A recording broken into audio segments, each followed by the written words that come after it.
sesi prakteknya kita akan terapkan bagaimana blame behavior dan timestamp behavior pada aplikasi YI2. Nah, dari sisi langsung aja saya dari sisi tabel pegawai yang kita lihat di sini belum ada tabel kolom dari created at, updated at, created by, updated by. Ini kita buat dulu. Kita alter saja tabel pegawai ini.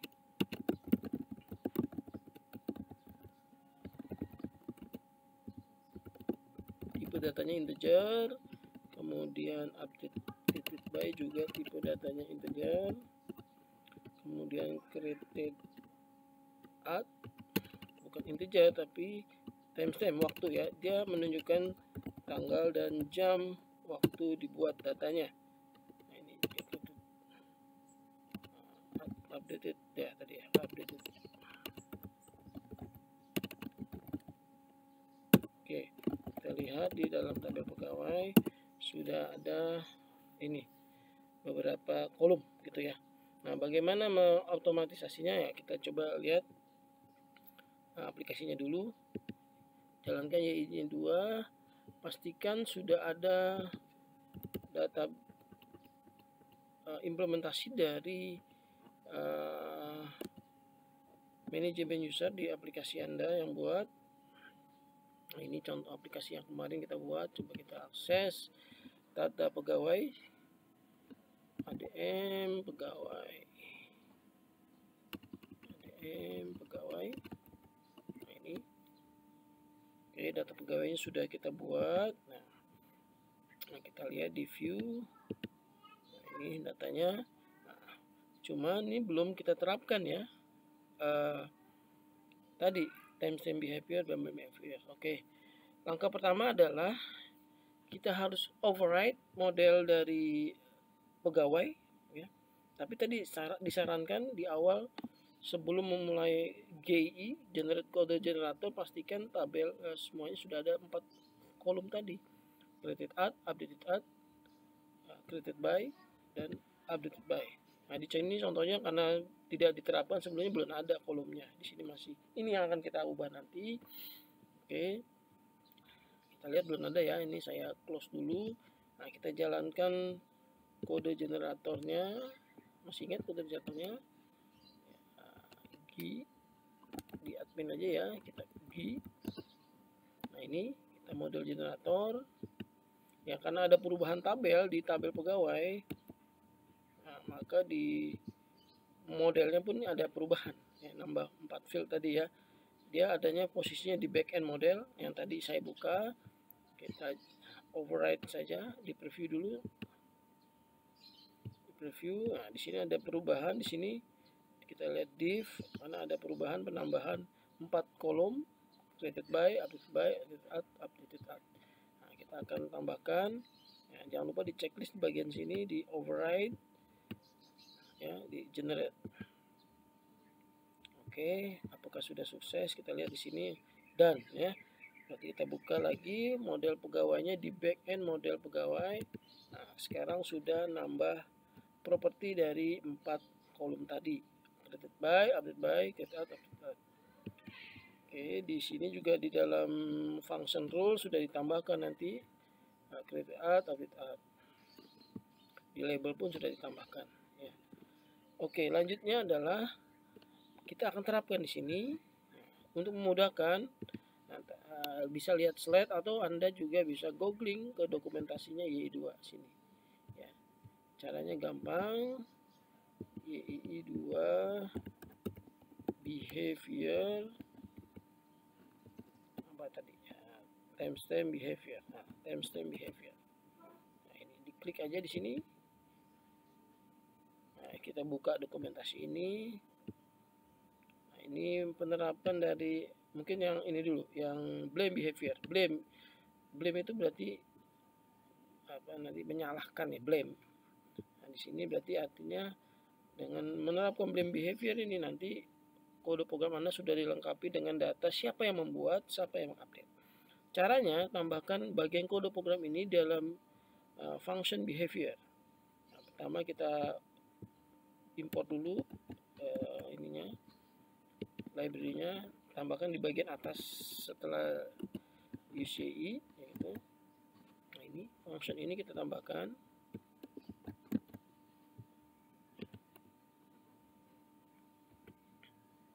Ya, ini bagian sini boleh di setelah table name, nah itu biar rapi kita rapikan seperti ini. Ya, jangan lupa di save. Nah, kalau kita perhatikan, kita baca dokumentasinya di sini bahwa defaultnya adalah created by dan updated by. Jadi kita sudah aman.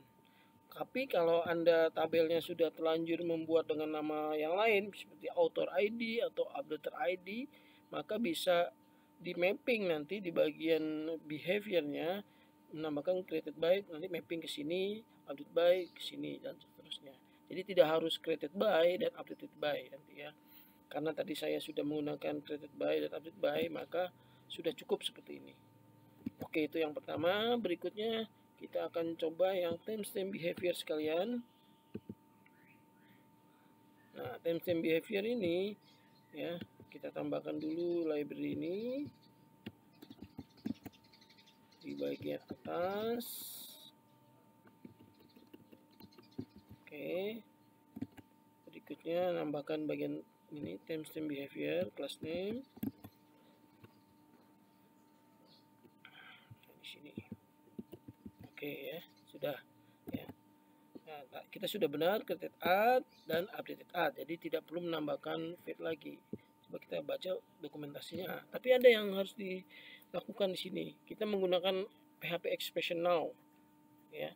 Di sini gunanya untuk langsung mengambil dari tanggal current server ya. Nah, ini tekniknya adalah tidak bisa kita langsung pakai. Jadi kita harus menambahkan settingan ini ya. Value ya. Caranya ini dalam bentuk array ya. Jangan lupa di sini jangan salah. Ini tambahin kurung siku. Kurung sikunya tambahkan di sini. Nah, itu ya. Karena 2 ya di situ settingannya. Nah, ini kita tambahkan value bar sini.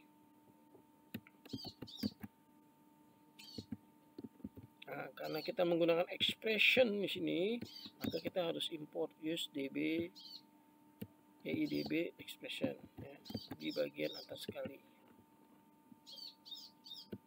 Oke, kita save sudah. Nah, kita akan terapkan bagaimana nanti di aplikasinya tuh di sini. Coba kita lihat, mudah-mudahan tidak ada error. Kita lihat pegawai ya. Oh, ada error nih. Oke, di baris berapa? Kita coba, nggak apa-apa. Kurang koma sepertinya ya. Coba di sini, di modelnya.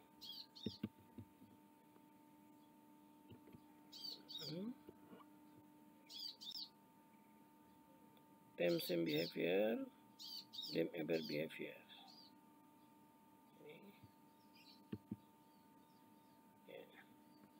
Coba dulu errornya apa.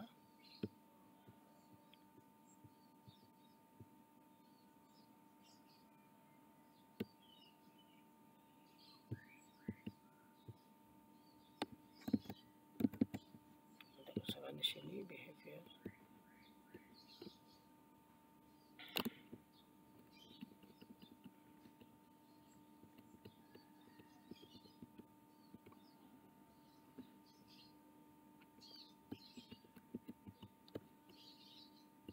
Save dulu, kita tes dulu errornya apa ya. Ini di situ tadi errornya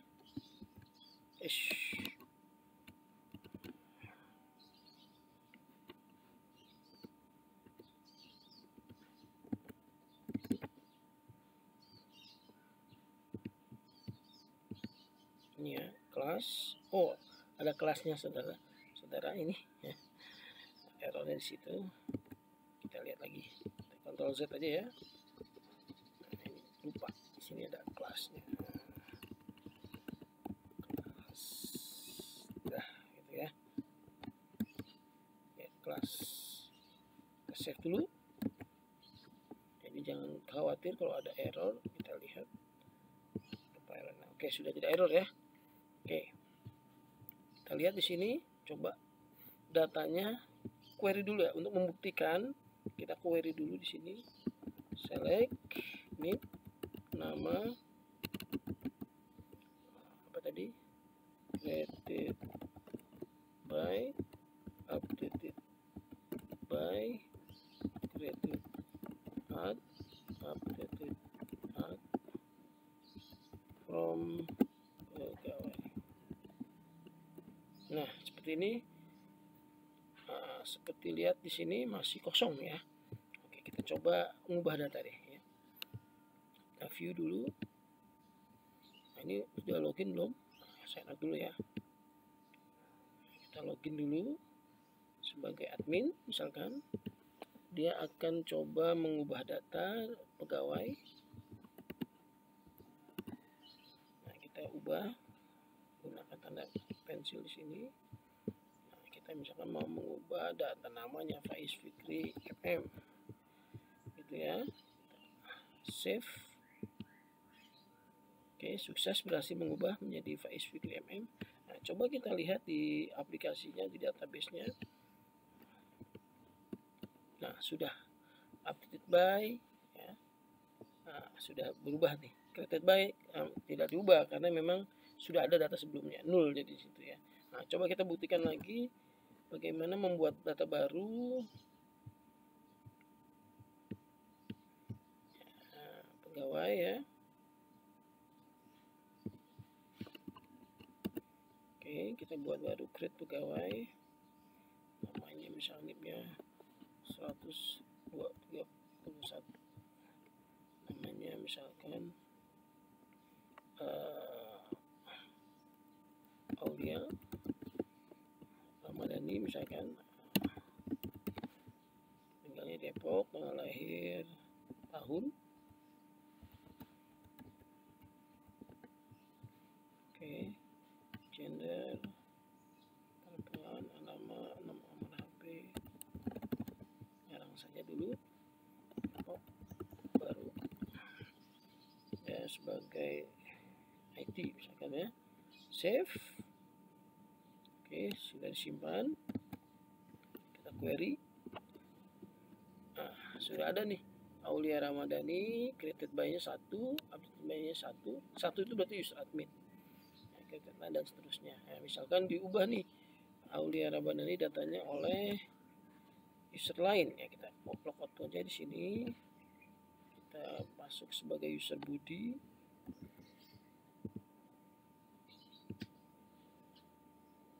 Oke, kita lihat pegawai Budi itu ID usernya apa nanti ya, di situ kelihatan. Oke, misalkan Budi ingin mengubah data tadi Andi Aulia tadi ya, kita diubah.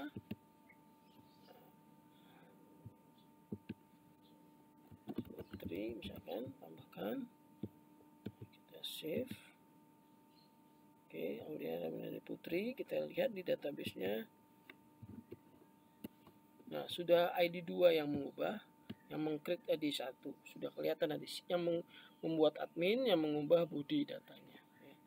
Oke, nanti ini bisa diterapkan di aplikasi Anda.